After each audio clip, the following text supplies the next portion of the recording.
Os plânctons são organismos marinhos de água doce que são levados pela correnteza.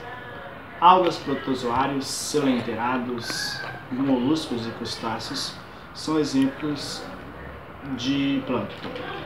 Alguns tipos de plâncton: os néctons, que nadam ativamente, os bêntons, que são formados por escavadores, organismos escavadores, sésseis e rastejadores.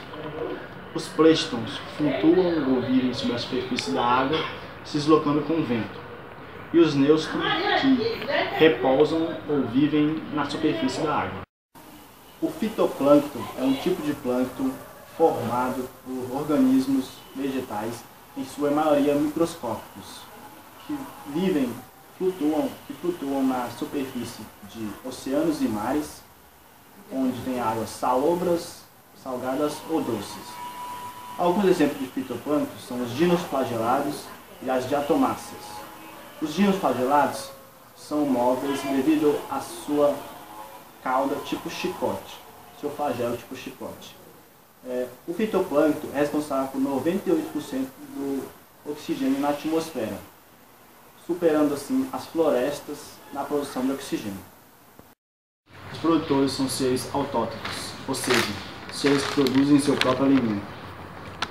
Sendo assim, eles dão início a uma cadeia alimentar, ou seja, eles que dão início à cadeia alimentar. O consumidor primário é aquele que se alimenta dos produtores. O que se alimenta do consumidor primário é o consumidor secundário, e assim sucessivamente, até chegar aos decompositores. Os decompositores degradam a matéria orgânica resultante. Somente 10% da energia do produtor é incorporada ao corpo do consumidor primário que se alimenta dele. E assim, essa porcentagem de energia ela diminui a partir que vai aumentando os níveis tróficos. Então, a cadeia alimentar ela só possui 5 níveis tróficos, do produtor até o decompositor, por causa que não haveria energia suficiente para manter os consumidores de níveis superiores. Sobre parasitas e predadores, eu posso informar para vocês o seguinte. Vou começar por predadores. Os predadores são aquelas pessoas que já vêm da própria palavra predador, que vem do praedares, que vem de caçar, e significa exatamente isso, caçar, predador. Um predador é um caçador, é a mesma palavra, a mesma coisa. E existe então os predadores e a presa, as presas. O predador é aquele que caça, por exemplo, um leão. O leão ele é o predador de uma zebra, que é a presa. O leão ele caça a zebra e mata, ele faz isso para se alimentar. Existe também uma espécie de predador que são o herbivorismo. O herbivorismo é no caso de animais que se alimentam de plantas, herbívoros. Eles, no caso, esse também é considerado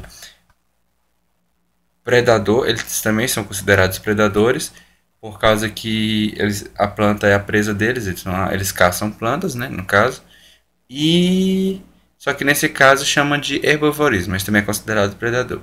Dentro dessa classe de predadores, quando de acordo com a seleção natural, eles vão evoluindo. Isso tem muito a ver com a seleção natural, porque geralmente quem é mais apto, mais forte, vira o predador, que é quem vai sobreviver, e a presa geralmente é eliminada. E exatamente com a evolução natural, a presa ela vai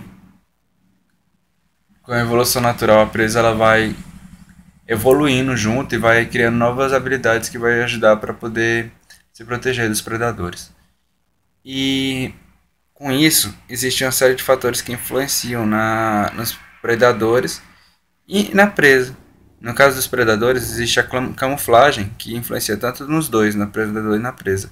O predador, com a camuflagem, por exemplo, uma onça, quando ela está tentando pegar um cervo na savana, por exemplo, a onça ela é marrom. A onça ela é amarela com bolinhas pretas. Então, quando a onça chega para poder pegar um cervo, ela pode se esconder no meio do mato ali, por exemplo, do mato seco, por exemplo, e fica lá e vai ser mais difícil do animal enxergar ela, porque ela está se camuflando no meio da mata. Então, ela ataca o cervo e pega. E também tem a questão de animais, por exemplo, o predador geralmente ele é mais forte ou mais rápido do que a outra presa e, na verdade, geralmente eles são os dois. Um guepardo, por exemplo. A mordida de um guepardo é super potente. O plâncton permanente, é o conjunto dos organismos que permanece durante todo o seu ciclo de vida na coluna de água englobados pelo plâncton, que são organismos que não possuem movimentos tão fortes, que não vencem a correnteza, eles são levados por ela. Alguns exemplos de plânctons permanentes são os copépodes, rotíferos, tintininos e larvas. Algumas espécies, denominadas espécies-chave, têm um efeito desproporcional na cadeia em que estão inseridos. Elas ajudam a manter a diversidade local, controlando a população que, de certa forma, dominaria a comunidade, ou então fornecendo recursos para que a comunidade sobreviva.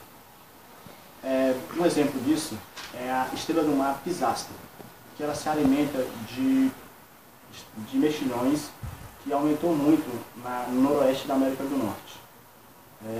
A estrela pisástra se alimenta de mexilhões e, de certa forma, controla essa população de mexilhões que tinha aumentado bastante.